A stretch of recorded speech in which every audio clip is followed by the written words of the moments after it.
Lalong umiinit ang usapin sa paghanap kay Senador Ronald Bato de la Rosa matapos aminin ng National Bureau of Investigation o NBI na hindi nila isinasantabi ang posibilidad na maituturing na armed and dangerous ang dating hepe ng Philippine National Police.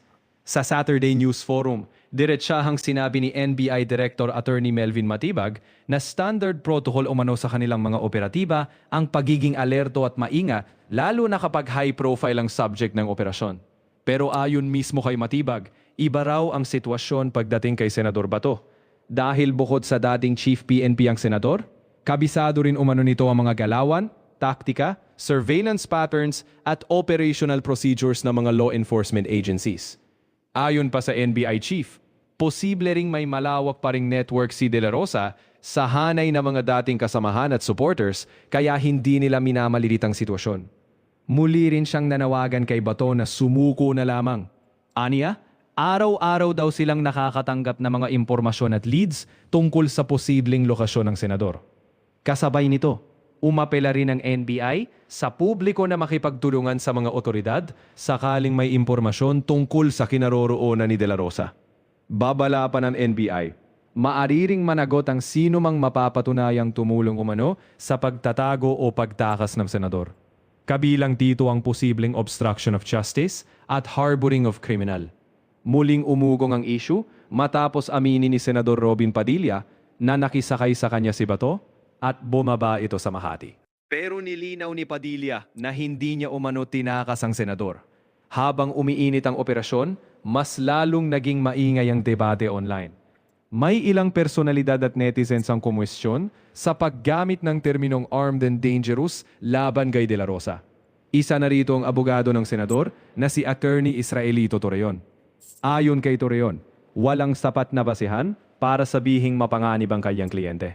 Giit niya, hindi raw nilalabag ni Senador Bato ang batas dahil dumaraan naman umano sila sa legal na proseso at naghain na ng mga kaukulang argumento sa korte. Dagdag pa niya, hindi raw dapat dinadaan sa umano'y inflammatory statements ang isang sensitibong legal issue. Pero kasabay nito, may ilan ding nagsasabing natural lamang na ituring na high risk ang dating PNP chief. Maging si Attorney Jesus Falsis ay napareact at sinabing dating hepe ng pambansang pulisya si Bato at may mahigit 100 registered firearms kaya hindi raw katakataka kung maging maingat ang mga operatiba. Samantala, sulod-sunod namang nagbigay ng komento ang ilang retired generals na tila may patamang biro at mensahe sa nagpapatuloy na operasyon. Dating National Security Advisor Hermogenes Esperon, nagpahiwatig pa na alam umano niya kung nasaan si Bato, pero hindi niya ito sasabihin. May pahabol pa siyang biro na baka raw pati siya ay masabing accomplice, katulad ng naging issue kay Robin Padilla. Bato, alam ko kung nasaan ka. Hindi ko sasabihin. Baka sabihin nila, accomplice din ako, katulad ni Robin Padilla. Eh, hindi bali, wala pa naman akong kaso. Di ba, advisor ko at saka si Congressman Secretary Mike, marami ng kaso yan, kaya okay lang sa akin kung kakasuhan ako. Si dating PNP General Fillmore Escobar naman, kumwestiyon kung bakit tila double time umano ang operasyon para maaresto si De La Rosa bago pa man lumabas ang ruling ng Supreme Court sa petisyon tungkol sa ICC warrant. Ayon kay Escobar, posibleng gusto umanong maunahan ang magiging desisyon ng Korte Suprema upang maging moot and academic na ang legal na usapin kapag naipatupad na ang pag-aresto.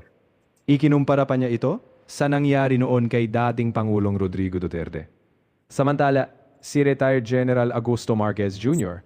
pabirong nagsabi na huwag munang susuko si Bato at gamitin umano ang natutunan nito noon sa escape and evasion.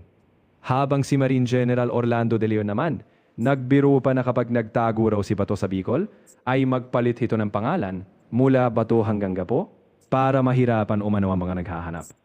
Kasunod nito, naglabas naman ng panawagan si PNP Chief Police General de Jose Melencio Nartates Jr.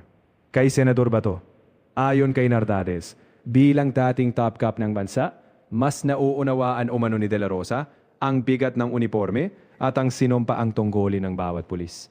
Aniya, tulad daw ng paggalang ng mga pulis sa legacy ni Bato bilang dating PNP chief, Hinihiling nilang igalang din ito ang kasalukuyang tungkulin ng mga law enforcer sa pamamagitan ng buong pakikipagtulungan.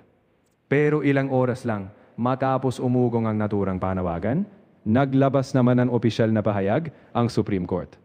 Nilinaw ng tagapagsalita ng Korte Suprema na ang ilalabas pa lamang na resolusyon ay tungkol lang sa denial ng temporary restraining order o status quo ante order.